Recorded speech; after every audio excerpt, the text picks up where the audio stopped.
Let's take a moment and talk a little bit about interior decoration and interior design and even staging, okay? A lot of times I will see very bold interior decorations, interior design choices. And while the people who make those choices spend a lot of money on those choices, many times, if the choices are too bold, it can make the property harder to resell.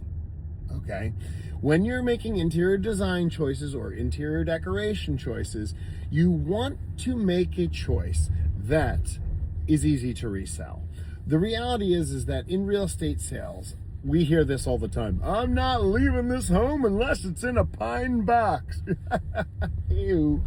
The reality is that while that sounds good, and I do hope everyone does live out their final days in their dream homes, their family homes, the places they want to be, many times it's not practical or pragmatic, and it doesn't make sense for somebody to do that, whether they got a job promotion, they lost a loved one, something happens, something changes in their life. And suddenly, because of a big change that was unforeseen by that person, they're suddenly considering a move.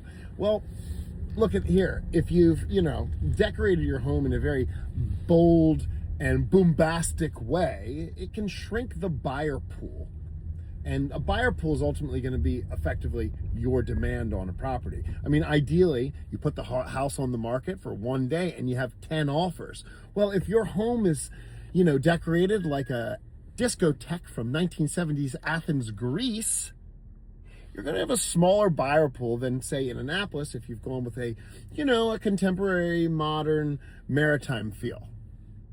Okay? I think ultra-modern in Annapolis, Maryland is not really the medium here, but I definitely see kitchens, homes that have updates in them and are modernized, but they haven't lost that Annapolis feel.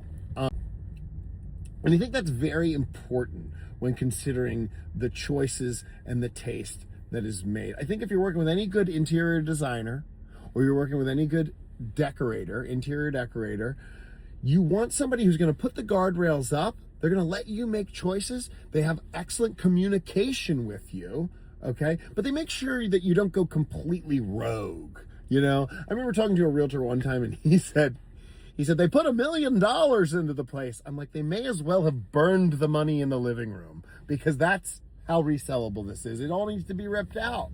And you have to remember that just because you like something, it doesn't mean that everybody else will, okay? And look, if you don't care and money is no object to you,